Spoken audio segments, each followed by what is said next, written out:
Shalom, pessoal, bem-vindo ao meu estúdio Car.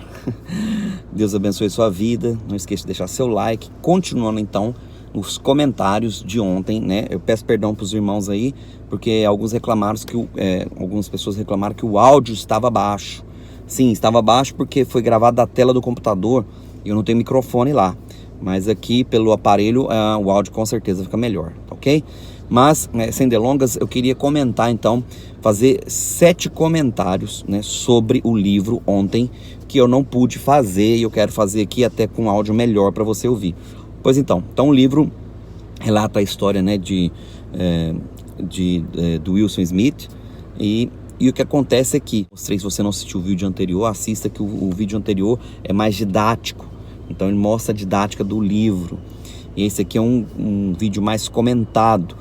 Então ele fala sobre o sistema de vigilância, né? O primeiro ponto que eu quero abordar é a questão do sistema de vigilância, que em 1948, quando ele escreveu o livro, ele fala das teleprompters. Aqui é teleecrã, que são telas, né, que filmam.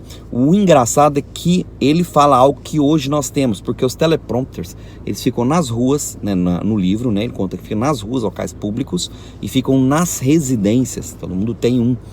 E não é diferente, né? Que hoje nós temos as Smart TV, as TV Smart, que acessam a internet, elas têm câmeras, né? Todas as Smart TV têm câmeras, as Smart TV, mas o seu telemóvel, aqui fala aqui em Portugal, né?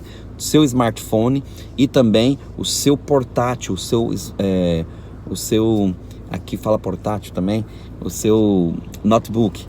Ele tem também câmera. Então hoje, né, para você ver um paralelo tão atual que tem nesse livro, falando sobre esse teleprompter, que hoje é uma realidade, que nós vivemos ela. Então esse é o primeiro paradoxo, né? Não paradoxo, perdão, é o primeiro paradigma, é o primeiro paradigma que foi quebrado, né, com essa questão dos eventos atuais, sobre a questão dessa questão da vigilância. E esse é... Por que eu escolhi esse primeiro ponto para falar? Porque no final você vai ver um vídeo, né? Um vídeo da história do Edward Snowden, que trabalhou na NSA, né? No Serviço de Inteligência Americano, na CIA. Ele trabalhou na CIA e também no NSA. Então tem um documentário sobre ele. Eu vou deixar aqui o trailer. Se você não assistiu, te aconselho a assistir. É muito interessante porque fala exatamente sobre esse sistema de vigilância que você acha que a China que tem. Assim, a China tem um sistema de vigilância incrível, câmera em todos os lugares, mas os Estados Unidos está ainda à frente da China nessa questão de vigilância, tanto os Estados Unidos quanto a Inglaterra.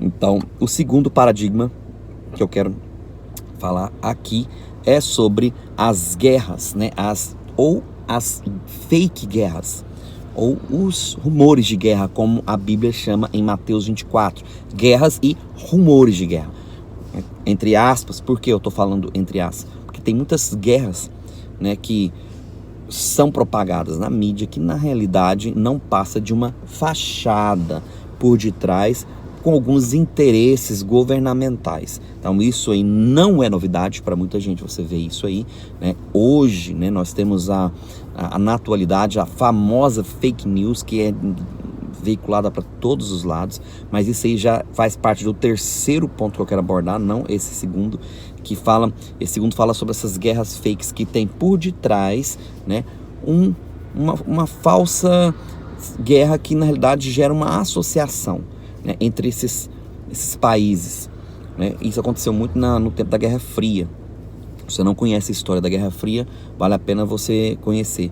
Isso aconteceu muito no tempo da Guerra Fria, ok? Tanto que nesse momento, logo após a Segunda Guerra Mundial, todos os países assinam ali, vários países, né? Hoje tem mais de 74 países no Tratado da Antártida, ok? Nos primeiros países a assinar foram os Estados Unidos e Rússia, que estavam na atualidade em pé de Guerra Fria, né? Mas é uma guerra fake. Então esse é o segundo ponto que o livro aborda e é muito interessante você prestar atenção nisso. Então, terceiro ponto que o livro aborda, e eu quero falar sobre isso, que é importante, nós estamos falando sobre isso agora. Wilson Smith, que é o personagem do livro, ele trabalha no Ministério da Verdade, que na realidade é o Ministério da Mentira. Porque qual é o trabalho dele? Mudar os fatos. Se os fatos não se encaixam naquilo que o partido quer, mude os fatos. É isso que o livro fala. E não é diferente do que nós vivemos hoje. Então, se Se a ciência não fala aquilo que o partido quer, mude a ciência. Se as mídias não falam aquilo que o partido quer, mude o que a mídia fala. Controle a mídia. Então, o Ministério da Verdade, que o livro aborda, é exatamente isso. Com isso, então, nós entramos no quarto dilema, né, o quarto paradoxo, perdão, o quarto paradigma do livro, então, que faz parte do terceiro, assim, tá meio que dentro do terceiro, é quando o Wilson Smith, ele descobre, né, que o que ele faz é mudar a história do mundo, a história, né, do planeta, que ele é um funcionário desse ministério, ele trabalha junto com outros, mas o fato é que esse ministério não só, né, ele controla, né, e muda os fatos para se adequar ao partido, mas ele também muda a história, ele altera o passado. Quando ele altera o passado, ele faz o que quer no presente e determina o futuro. Esse é o quarto paradoxo. Não é nada, né, de se admirar com isso. Então, eles mudam a realidade do passado, exatamente para que eles possam ter controle sobre o que é ensinado nas instituições de ensino, que é ensinado, que é passado para o povo. Então, eu gravei um vídeo aí atrás que é quem controla as escolas, né, controla o sistema. Esse era o título do livro. E do vídeo, perdão. E o livro trata, né, o quarto paradigma do livro é exatamente isso, né? Você mudar o passado para controlar o presente e o futuro, alterar o passado. Quinto paradigma, então, é o totalitarismo propriamente dito. O que é isso? Quando o Estado ele ganha a confiança, ele ganha a atenção, ele conquista, né? Por meios, obviamente, impositivos e também por meios, né, de controle de informação, né, aquilo que entra na cabeça da população, da massa da população. Então, através disso, o totalitarismo em si, o que ele faz? Ganha as massas. Esse é o quinto paradigma. Por quê? Porque aí cumpre aquela passagem bíblica, né? E é interessante isso, dentro de um governo totalitário, que a gente, né, sabe que vai acontecer, mas de uma forma completa, plena, né? Que pai se levantará contra filho, filho entregará o pai para ser morto, irmão entregará outro irmão. Está lá em Marcos capítulo 13, né? No roteiro escatológico de Jesus, também Mateus 24, mas Marcos 13 está mais detalhado essa questão. Então esse é o quinto paradigma. Sexto paradigma, então, é o controle da economia, né, de uma forma completa, né, daquilo que é.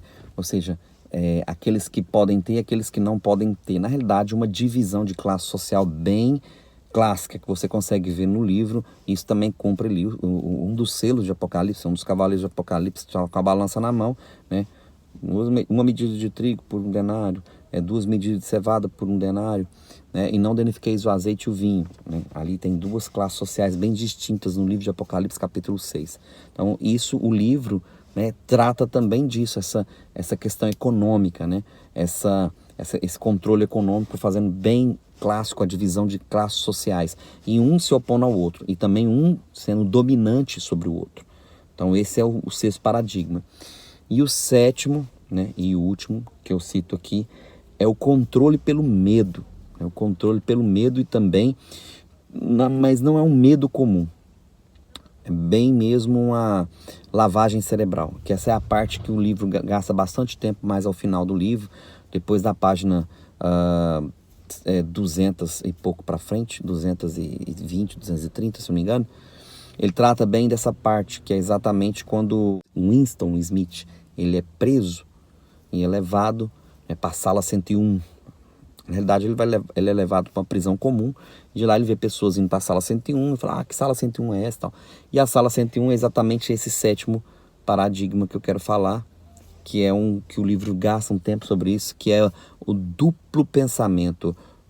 Duplo pensamento, ou duplicidade de pensamento, na realidade é o que eles impõem, porque eles acreditam, e por que eu deixei isso por último? Porque é interessante, porque eles acreditam que a forma, né, que foi feita nas cruzadas, impondo o medo por guerras, por situações, né, de controle, de mão de ferro, não deu certo, porque o império caiu. Também a forma que o stalinismo, né, o comunismo leninista, marxista foi implementado com muita morte, com muita execução, com esse tipo de mão de ferro também, não deu certo, matou muita gente, e eles não conseguiram, né, emplacar, vamos dizer assim.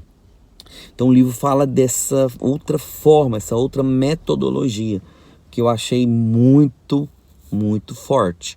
Porque é duplicidade de pensamento, é você fazer mais do que uma lavagem cerebral. Não é convencer a pessoa, né, dos seus pensamentos. Pelo contrário, é você manipular os pensamentos de uma pessoa. É muito mais profundo do que simplesmente uma lavagem cerebral. Porque lavagem cerebral foi feita na época que foi instaurado o comunismo, 1917 para cá, mas o livro não trata desse tipo, né, de lavagem cerebral, vamos dizer assim, mais de um controle cerebral, um controle do seu cérebro. Aquilo que o partido falar, você acredita ser verdade. É uma forma que basicamente eu nunca tinha ouvido falar dessa maneira. E eu fiquei mesmo impressionado, chocado como isso é uma realidade, né? Um tipo de lavagem cerebral que é tão convincente, né, que você não só controla as massas, mas você também altera o pensamento delas. E ele fala muito bem para isso. Quantos desses tem aqui? O Winston fala 4. 2 mais 2 são 4? Não. 2 mais 2 são 4? São.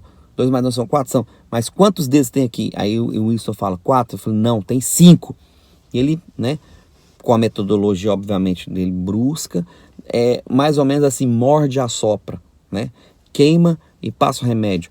Bate, depois acaricia. É mais ou menos essa é a técnica que eles usam, que ele relata no livro, que eu achei muito interessante. Então, esses são os 7 paradigmas que eu, né, resolvi comentar aqui do livro. Então, vou fazer uma síntese rápida aqui para você, para a gente fechar o vídeo.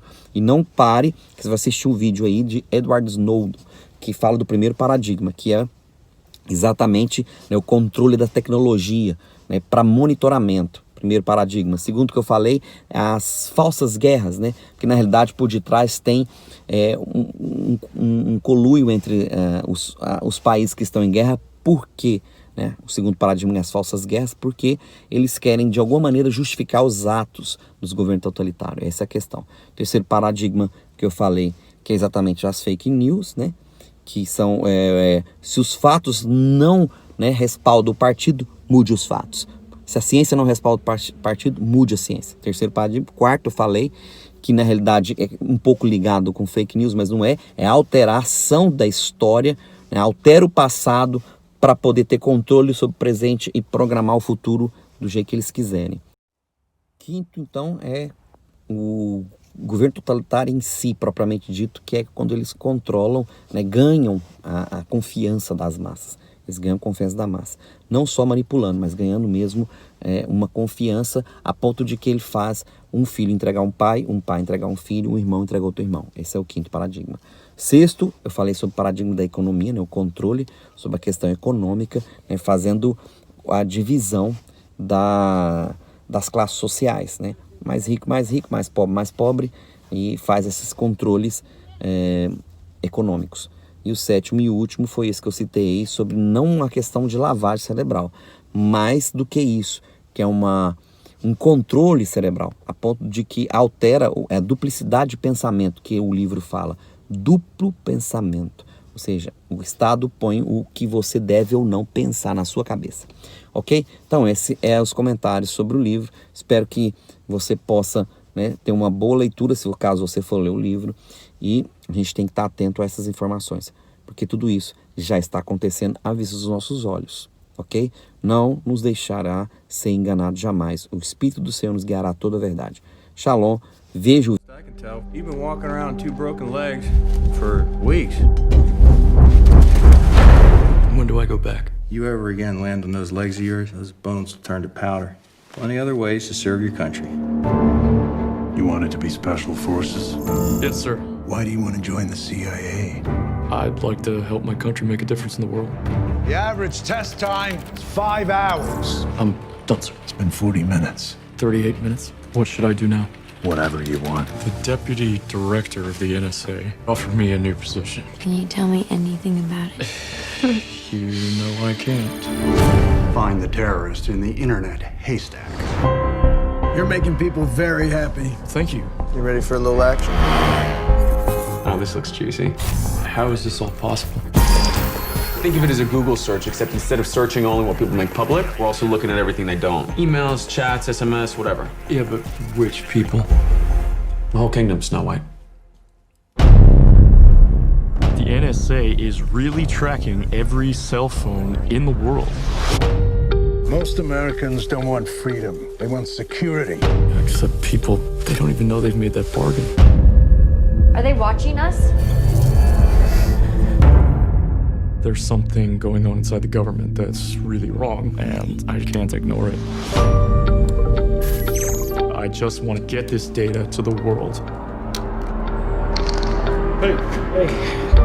I feel like I'm made to do this, and if I don't do it, then I don't know anybody else that can. This is everything I have. They're gonna figure out what I've done. Did you access an unauthorized program? The government knows that we have these documents now. You're looking at a possible death sentence. I can't turn back from this. Watch yourself.